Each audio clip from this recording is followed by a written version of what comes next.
जी अस्सलाम वालेकुम। तो आज का जो हमारा टॉपिक है वो है क्वार्टाइल्स।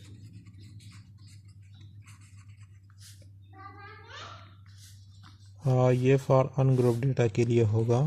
फर्स्ट हम आज पढ़ते हैं अनग्रुप डेटा के लिए। तो क्वार्टाइल्स हमारे पास इसमें हम 3 क्वार्टाइल्स फाइंड करते हैं। फर्स्ट हम Q1 फाइंड करते हैं, फिर हम Q2 फाइंड करते हैं, फिर Q3 फाइंड करते हैं। तो Q1 के लिए जो फार्मूला है एक्चुअली ये हमारे पास मीडियन की एक टाइप है ना, मतलब मीडियन में हम 2 पे डिवाइड करते थे, तो अब यहाँ पे हम 4 पे डिवाइड करेंगे। तो Q1 के लिए हमारे पास n+1 divided by 4 TH term होगा फार्मूला। तो इसका मतलब ये है कि हमारे पास अगर 3 नंबर है तो फिर 3+1 डिवाइडेड बाई 4 करेंगे, अगर 4 नंबर है तो 4+1 डिवाइडेड बाई 4 करेंगे। तो इस तरह हम इसको फाइंड आउट करेंगे। हम जिस तरह हम मीडियन में करते थे, तो मीडियन में हम 2 पे डिवाइड करते थे और इधर हम 4 पे डिवाइड करते हैं। इसके बाद हमारे पास आता है Q2। तो Q2 के लिए फार्मूले इधर 2 और n+1 डिवाइडेड बाई 4, तो ये 2 और ये 4 कैंसिल होते हैं, तो इधर आएगा n+1 डिवाइडेड बाई 2 आ जाते हैं TH टर्म। एक्चुअली हमारे पास ये जो Q2 है ना, Q2 हमारे पास मीडियन है, क्योंकि मीडियन का फार्मूला भी हमारे पास ये था कि n+1 डिवाइडेड बाई 2 था। तो इस वजह से हम Q2 अक्सर फाइंड आउट इसमें करते नहीं है। तो एक्चुअली क्वार्टाइल में Q1 और Q3 आते हैं। Q3 के लिए फार्मूला अब इधर 3 आएगा और साथ में n+1 divided by 4 TH term. तो यह हमारे पास इसके फार्मूलाज हो गए। तो अब मैं इस पे एक एग्जांपल करता हूँ। तो लेट सपोज मैं डेटा ले लेता हूँ। लेट मेरे पास एक डेटा है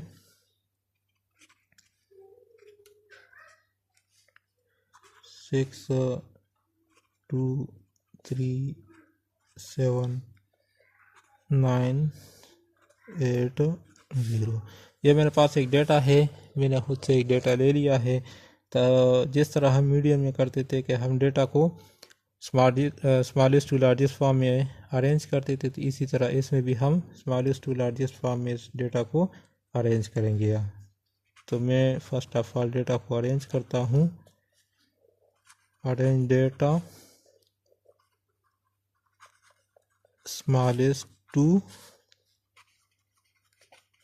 लार्जेस्ट फॉर्म। तो हमने इसमें से सबसे पहले इस डेटा को अरेंज करना है स्मॉलेस्ट टू लार्जेस्ट फॉर्म में। तो अब इसमें से सबसे पहले आएगा 0, फिर ये 1 आएगा, इसके बाद आएगा 2, फिर ये 2 जो है ना 2 टाइम है, तो ये 2 आ गया। फिर इसमें आएगा 3, फिर इसमें से आएगा 5, और फिर इसमें से आएगा 6, इसके बाद आएगा 7, इसके बाद आएगा 8 और इसके बाद 9। अच्छा, तो इसके बाद जो है ना हम अभी हमारे पास ये जो टोटल नंबर है ये कितने हुए, तो 1 2 3 4 5 6 7 8 9 10 10 नंबर हुए। तो n = 10 आ गया। तब मुझे Q1 फाइंड करना है। तो Q1 के लिए ये वाला फार्मूला था जो ऊपर मैंने लिखा था, n+1 divided by 4 TH term. तो इधर आएगा n+1 divided by 4 TH term. तो अब Q1 = n हमारे पास क्या है, 10 है। सो 10+1 डिवाइडेड बाई 4 TH टर्म। तो Q1 = n+1 से आ जाएगा 11 डिवाइडेड बाई 4 TH टर्म। तो Q1 11 डिवाइडेड बाई 4 करो तो इससे आ जाएगा 2.75 TH टर्म। असल में हमारे पास ये जो 2.75 आया ना, इसमें अभी हमारे पास ये पॉइंट आ गया। तो अभी ये पॉइंट का थोड़ा इशू हो जाता है कि हम इस पॉइंट को कैसे सॉल्व आउट करेंगे। तो Q1 = पॉइंट का मतलब ये है कि मैं इधर लिखूँगा ये जो 2 है ना, ये 2 ये असल में हमारे पास ये सेकंड टर्म होता है प्लस 0.75। अब 0.75 मैंने इसलिए लिखा क्योंकि हम जान सकते हैं कि ये 2.75 जो है ना, अगर मैं इससे लिखूँ 2 + 0.75 तो इससे भी यही आ जाते हैं 2.75 हो। तो ये सेकंड टर्म प्लस 0.75 हो। तो अब ये सेकंड टर्म के बाद ये जाएगा, अगर इसको हम राउंड ऑफ कर ले 2.75 मतलब 2 से ये जाएगा थर्ड टर्म की तरफ हो। तो इधर थर्ड टर्म माइनस ये सेकंड टर्म, ये इसका तरीका है। ठीक है, ये दोबारा जरा सुने, ये सेकंड टर्म प्लस 0.75 हो, फिर ये सेकंड टर्म से जाएगा थर्ड टर्म की तरफ हो, तो इससे सेकंड टर्म को हम माइनस करेंगे। तो अब Q1 is equal to second term, हमारे पास ये जो डेटा है ना, जिस डेटा को हमने अरेंज किया हुआ है वो है सेकंड टर्म पर हमारे पास आता है 1 आता है। तो इधर आ जाएगा 1 प्लस ये 0.75 हो। इसके बाद थर्ड टर्म है, तो थर्ड टर्म इसमें हमारा जो डेटा हमने अरेंज किया है तो उसमें थर्ड टर्म पर है 2। इधर आ जाएगा 2 माइनस सेकंड टर्म 1 था, तो ये 1 प्लस 0.75 हो, इससे 1 आ जाएगा। तो 1 लिखने की ज़रूरत नहीं क्योंकि मल्टीप्लाई हो रहे हैं। तो अब Q1 की वैल्यू हमारे पास आ गई कि इन दोनों को ऐड करो 1 प्लस 0.75, तो इससे आ जाएगा 1.75 हो। तो ये हमारे पास फाइंड आउट हो गई Q1 की वैल्यू, मतलब क्वार्टाइल 1 हमारे पास फाइंड हो गया। अब इसके बाद जो है ना हम करेंगे Q2, चूँकि मीडियन है, चलो वो भी मैं कर लेता हूँ। तो इसके बाद हम फाइंड आउट करते हैं Q2। तो जिस तरह मैंने पहले बोला था Q2 के लिए जो फार्मूला है वो 2 × n+1 divided by 4 TH term है।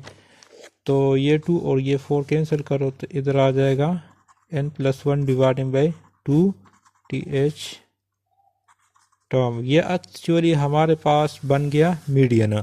तो अब जिस तरह पहले हमने पढ़ा था मीडियन, ये हमारे पास कौन सा केस है, क्योंकि मीडियन में अभी इधर हमारे पास ये तकरीबन 10 नंबर बनते हैं।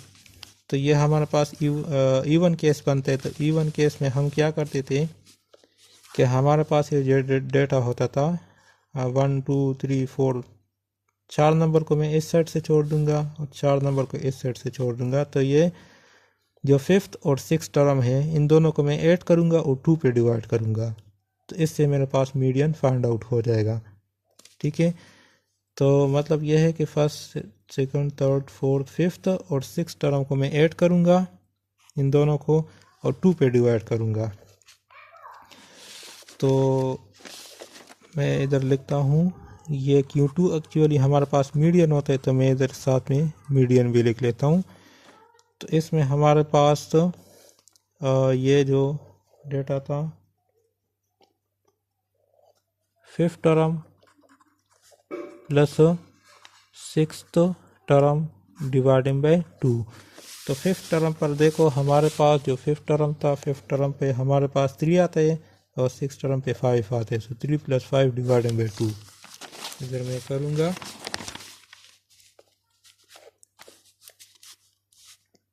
3 + 5 डिवाइडिंग बाई 2, सो 3 + 5 से 8 आ जाएगा, 8 डिवाइडिंग बाई 2 और 8 डिवाइडिंग बाई 2 से आ जाएगा 4। तो ये हमारे पास Q2 फाइंड हो गया। अब इसके बाद जो है ना हम फाइंड आउट करेंगे Q3।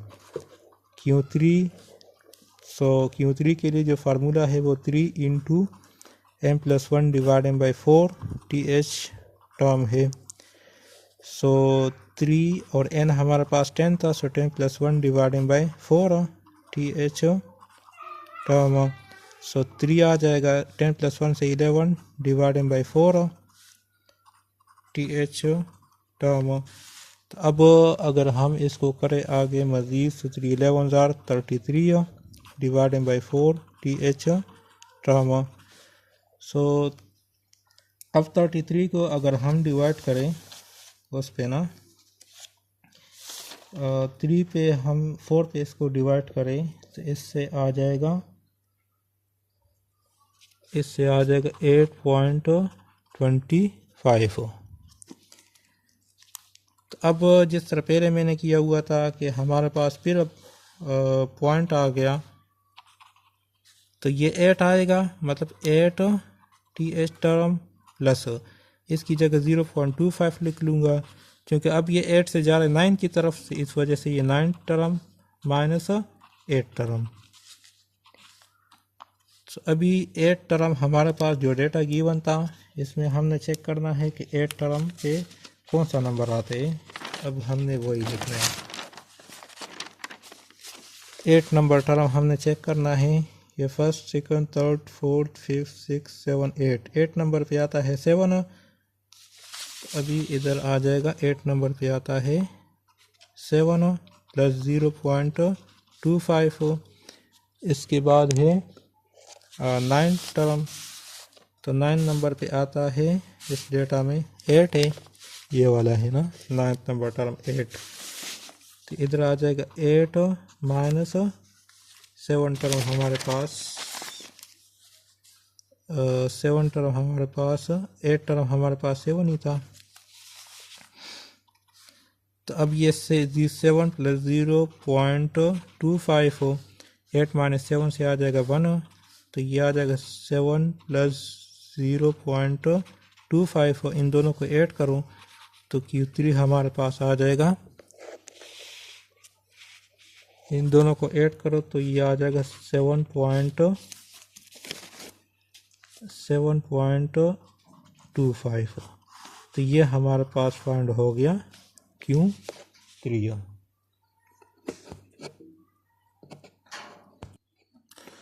तो अब इसके बाद जो है ना हमारे पास आता है क्वार्टाइल डिविएशन आता है, ठीक है। तो इसके बाद हमारे पास आता है क्वार्टाइल डिविएशन।